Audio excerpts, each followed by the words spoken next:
beliau itu kan tokoh internasional, tokoh dunia. Kayak PSI itu terlalu kecil kali untuk beliau. Jadi size-nya tidak pas. Kan Bang Ali kan dituduh banyak bawa gerbong lah dari partai lamanya ke PSI. Untuk Bang Ali ini bawa gerbong banyak gitu-gitu lah, banyak kan komentar pasti kan. Tapi kan Bang Ali punya satu kawan yang sebenarnya masih relatif nganggur nih Bang. Siapa itu? Tidak berpartai dan punya daya tarik juga luar biasa. Siapa itu? Namanya Anies Rashid Baswedan. Beliau itu kan tokoh internasional, tokoh dunia. Kayak PSI itu terlalu kecil kali untuk beliau. Jadi size-nya tidak pas. Malu juga kita mengajak beliau untuk bergabung di PSI karena nanti diketawain. Beliau tokoh yang sudah mendunia. Di PSI di kumpulan anak-anak muda yang baru belajar. Repot tadi beliau mengajari kita di situ. Kan beliau udah biasa mengajar. Ya, kan memang, tapi kan sekarang dulu suka mengajar di daerah. Sekarang udah mengajarnya di Inggris, Amerika, Jepang. Kalau ngajar di Solo agak kurang pas. Tidak pas lah. Kan memang beliau dari dulu tidak berpartai. Iya. Kenapa Bang? Masa menjerumuskan beliau berpartai? Kan beliau itu milik semua orang. Alhamdulillah kembali ke sini di Gampong Benasah Mancang. Ketika tiba memang tanah masih tinggi ya, tapi senyum semua sudah ceria. Betul ya? Waktu saya datang November dulu, senyumnya masih terbatas. Ya betul tidak? Itu senyum dalam duka. Betul tidak? Ya. Alhamdulillah hari ini senyumnya lebar. Insya Allah ini tanda-tanda segera bisa pulih seperti semula. Ya. Tapi satu hal yang dari dulu dan sekarang tidak berubah, semangatnya tinggi. Betul tidak? Semangat tinggi sekali. Saya ingat kami bermalam di sini. Saya bermalam di belakang. Saya bermalam di belakang. Kemudian balai ini masih penuh dipakai untuk pengungsian. Sekarang sudah kembali ke rumah masing-masing. Untara, sebagian masih di Untara.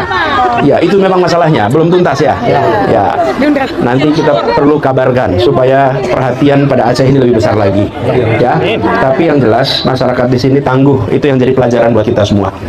Karena dengan saudara-saudara semua, adik-adik, bapak ibu yang memiliki ketangguhan seperti ini, tantangan sebesar apapun bisa dilewati. Nah, hari ini barusan tadi diresmikan balai warga yang baru pengganti ini ya, pengganti. Mudah-mudahan jadi manfaat. Karena itu saya ingin titipkan pada semua dirawat baik-baik. Sebagaimana balai yang lama itu dirawat, yang nanti insya Allah akan dinaikkan lagi lebih tinggi, dirawat baik-baik. Insya Allah ini jadi tempat belajar, tempat jaga silaturahmi yang manfaatnya jalan terus. Dibuka aja, dibuka. Oh, apa namanya ini? Bukan panggang. Belukat? Ketannya dipanggang. Oh, terima kasih. Ini buatan sendiri? Masya Allah. Terima kasih, Ibu. Terima kasih. Ini salah satu usaha yang Sekali lagi namanya, sekali lagi bulukat tete. ketan bakar. Bulukat tete. Ya. Ini apa nih? Oh, yang tadi. Ini dua-duanya saya makan di jalan nanti ya. Buat bekal dia, Pak. Buat bekal di jalan. Alhamdulillah. Gaya, Pak. Kalau makan ini pasti kembali lagi ya. Masih ada. Masih ada. Oh iya. Ini. Pohonnya udah Ini ya. Tanam lagi nanti ya. Ada satu lagi Pak. Ada satu lagi ya? Ada. Oh, masih ada. Ini dari anaknya Pak. Oh, itu buah. Oh, ini apa ini? Wah,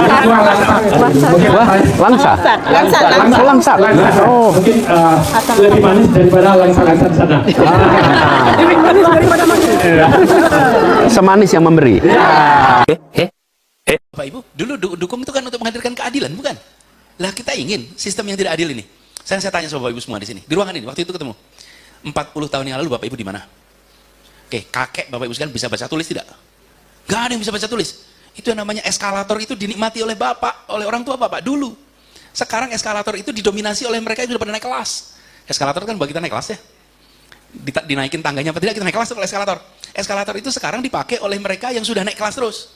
Akhirnya apa? Ketimpangan di masyarakat itu struktural. Yang miskin tetap miskin, yang sudah makmur makin makmur. Kenapa? Karena tangga itu tidak bisa dinikmati oleh semua.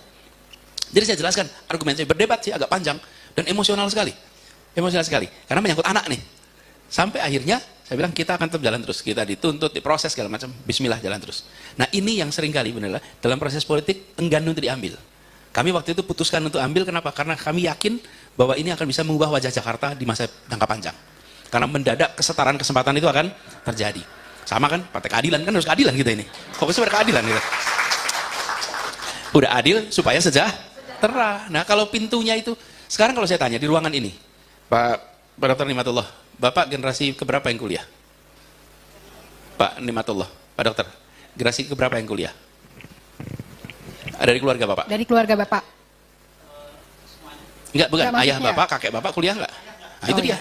Generasi pertama berarti ya? Karena ayah Itu nggak dia. kuliah, Pak. Saya selalu kalau dari saya tanya, sekarang saya tanya Bapak, ayahnya dulu kuliah tidak? Tidak. Ayah kuliah tidak? Tidak. Nah itu dia. Jawabannya Bapak dapat kesempatan kuliah, jadi bisa duduk di ruangan ini. Sekarang Bapak dapat kesempatan untuk punya privilege. Bapak punya semua sumber daya masuk sekolah manapun. Kenapa harus masuk di sekolah negara yang harus dibiayai oleh negara? Bapak bisa sekolah di tempat lain. Yang sekolah dibiayai negara itu untuk semua orang rata. Yang bila Bapak tidak masuk ke situ, Bapak punya kesempatan mengirimkan sekolah manapun di Jakarta.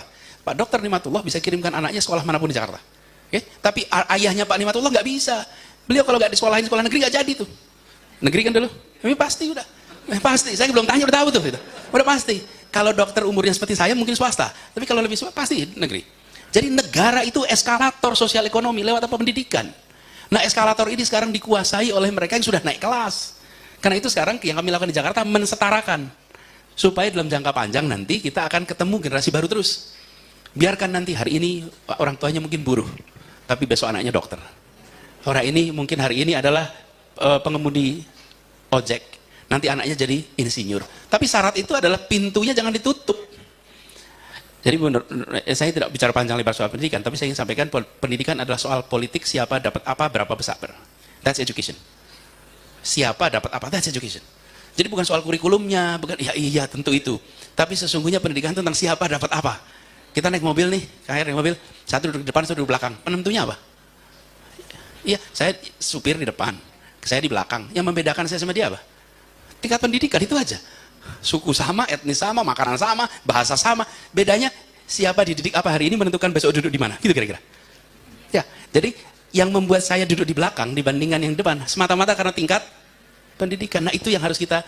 Jadi kalau ke depan kita lihat pendidikan itu lebih dari sekedar soal teknis di dalam ruang kelas. Tapi pendidikan harus dipandang sebagai sebuah instrumen membentuk struktur masyarakat yang adil di masa yang akan datang. Kira-kira begitu.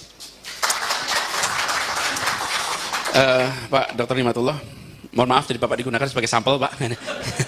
Karena Bapak dokter saya udah bayangin ya. Pokoknya kalau dokter kira-kira udah langsung bayang kok. Udah kecium ini dulunya pasti susah juga gitu kira-kira kan.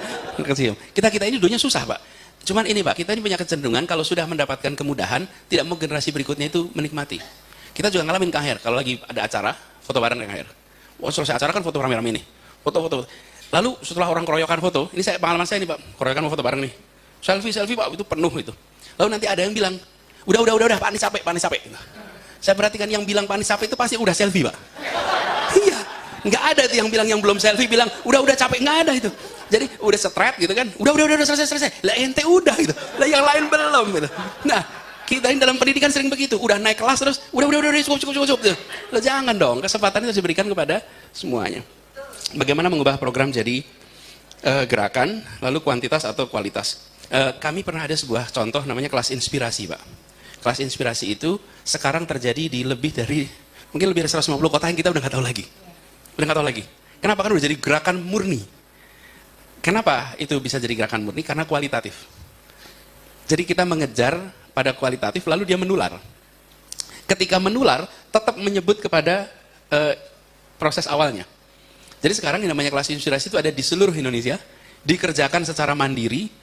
Dan kami malah udah nggak bisa lagi ngitung, saking bisa dicontohnya, saking mudah, tinggal ngumpulin orang, yang sudah sarjana, yang sudah pada berhasil, lalu kembali ke sekolahnya masing-masing, lalu menceritakan pengalamannya menjadikan kelas inspirasi. Jadi kalau boleh saya usul, lebih pada kualitatifnya, tetapi punya efek kuantitatif.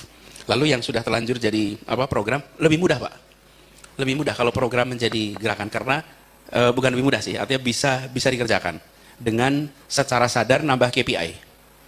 Berapa banyak orang terlibat di dalam program. Kalau kemarin kan seberapa sukses program menyelesaikan meraih. Halo, teman jumpa bersama saya di Politik Dangi. Ya, ini sangat menarik, teman-teman. Pilpres 2029 tentu ini kurang lebih 2 tahun lah ya. Dan menurut saya hawa suhu politik 2029 ini sudah mulai panas, teman-teman. Iya, bagaimana tidak ya kan? Artinya bahwa bagaimana segala stakeholder ya, yaitu partai-partai, elit ini sudah mulai bergerak untuk memanaskan mesin politiknya. Ya, tidak terkecuali Anies Baswedan, ya gerakan rakyat ya. Ini menurut saya sudah mulai panas, teman. Gerakan rakyat sudah mulai mempersiapkan diri ya sebagai kontestasi di Pilpres 2029. Dan kalau kita melihat ya bagaimana partai Anies Baswedan ini, gerakan rakyat ini ya cukup menjadi penantang PSI, teman. Ya kan? Dan apakah PSI akan mampu ya atau gerakan rakyat mampu berkontestasi di Pilpres 2029 dan Pemilu 2029 ya. Dan ini menjadi pertanyaan besar ya kan. Dan saya yakin bahwa gerakan rakyat mampu, teman-teman. Kenapa? Karena bagaimana partai Anies Baswedan ini ya adalah sebuah partai yang lahir dari